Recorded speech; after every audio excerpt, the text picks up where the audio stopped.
In all nations, people talk about Noah's Ark. Some think it's just a story. Others think it was a real event. But what do you think? Do you think it's just a story, a myth perhaps, or it is a reality for you? Noah's Ark is one of the best known stories on the Bible. According to the history, God ordered Noah to build an ark to save his family and pair of animals from flood that would destroy humanity due to their corruption. But is this story just a myth, or was it a reality? In this world, there are three main perspectives on Noah's Ark: religious ends, literalist perspective; scientific and archaeological perspective; symbolic or mythological perspective. Let's find out what each of these perspectives says about the story of Noah's Ark. For those who take the Bible literally, the story of Noah's Ark is not just a tale, but a historical event. They base their belief on several key points. According to Genesis 6:9, God decides to destroy humanity due to its corruption, but saves Noah, who builds the ark, following divine instructions. Some key points of the account include ark dimensions, Genesis 6:15-16. Mentioned the ark dimensions and directions, duration of the flood. Mentioned on Genesis 7:4, 12:24, that rained for 40 days and 40 nights, but the water remained for 150 days before, beginning to recede. Ark's final location, Genesis 8:3-4, mentions that the ark rested on the mountains of Ararat. From a scientific perspective, Noah's flood is not considered a global event, but some researchers suggest the story may have originated from real catastrophic floods. Geologists have identified several ancient floods that could have inspired the flood story. Like the Black Sea flood, approximately 5600 BC.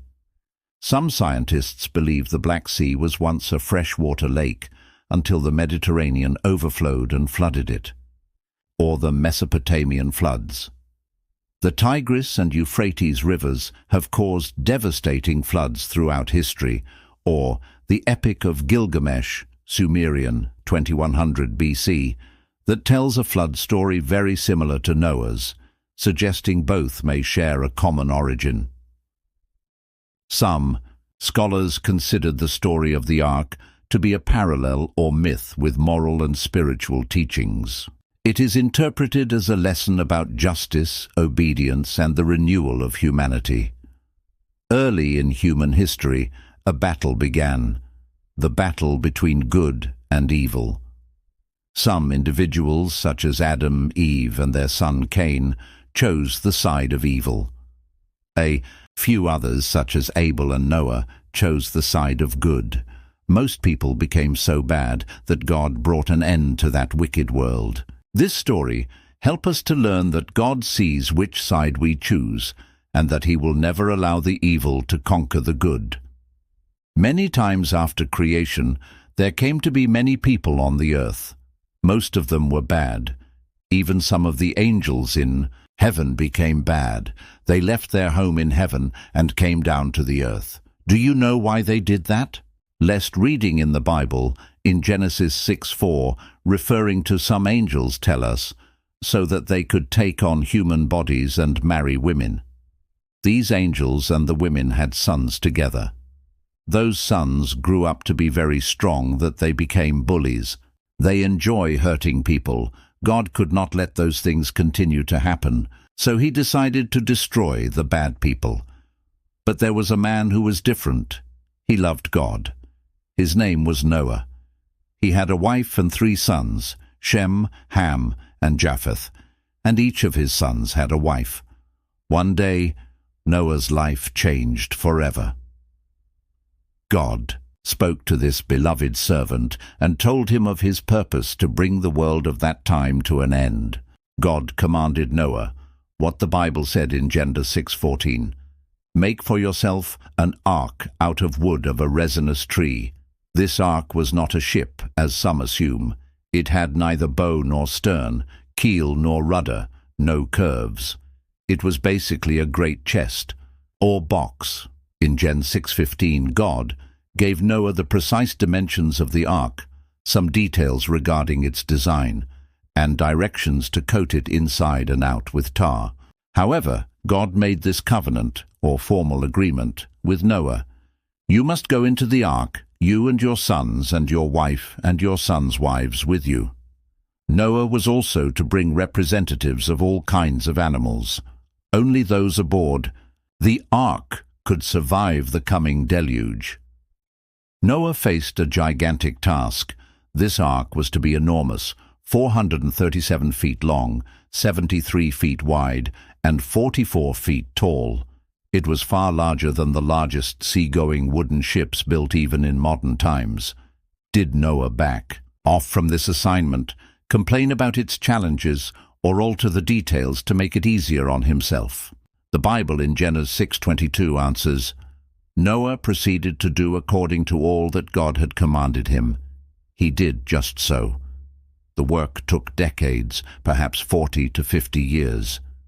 There were trees to fell, logs to haul, and beams to hew, shape, and join. The Bible on Genesis 6:16 tell us the instructions that God gave to Noah for the construction of the ark. 16. You will make a window for light for the ark, 1 cubit from the top.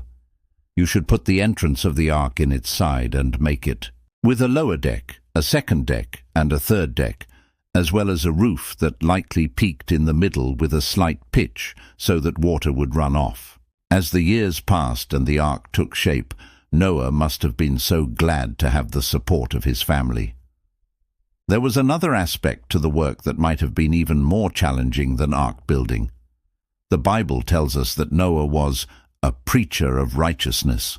So he courageously took the lead in trying to warn the people of that wicked, godless society about the destruction that was heading their way. How did they respond? Jesus Christ, later in Matthew 24:37-39, recalled that time, saying that those people took no note. He said that they were so caught up in the affairs of daily life, eating, drinking, and marrying, that they paid no heed to Noah. No doubt many ridiculed him and his family. Some may have threatened him and violently opposed him. They may even have tried to sabotage the construction project. Yet Noah and his family never quit. Even though they lived in decades past, and the ark gradually assumed its final shape. As Noah neared his 600th year, he dealt with losses. His father Lamech died 5 years later. Lamech's father, Noah's grandfather, Methuselah, died at the age of 969, ending the longest human life in the Bible record. 5:27.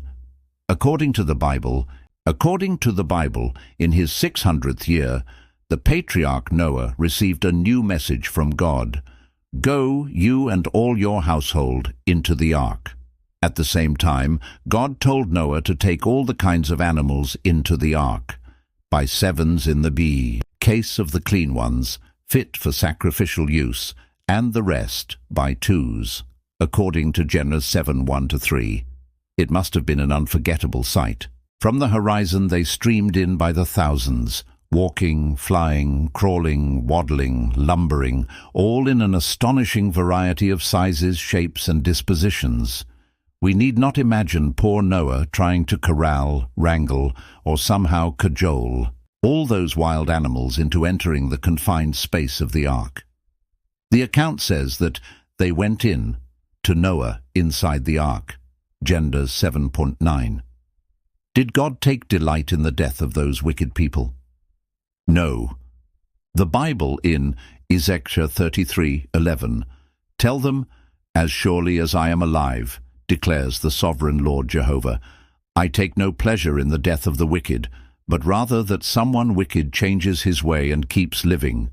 Turn back from your bad ways, for why should you die, O house of Israel? On the contrary, God given them ample opportunity to change their ways and do what was right. Could they have done so?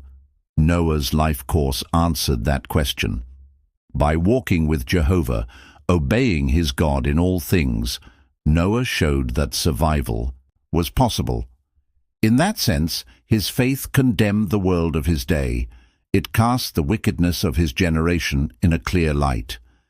His faith kept him and his family safe. If you imitate the faith of Noah, you may likewise do yourself and those you love a world of good. Like Noah, you can walk with Jehovah God as your friend, and the friendship can last forever. Thank you for joining us in this wonderful story that teach us which side we have to choose, teach us that God always cares about us, and that He wants a better world, a better life for everyone. See you next time.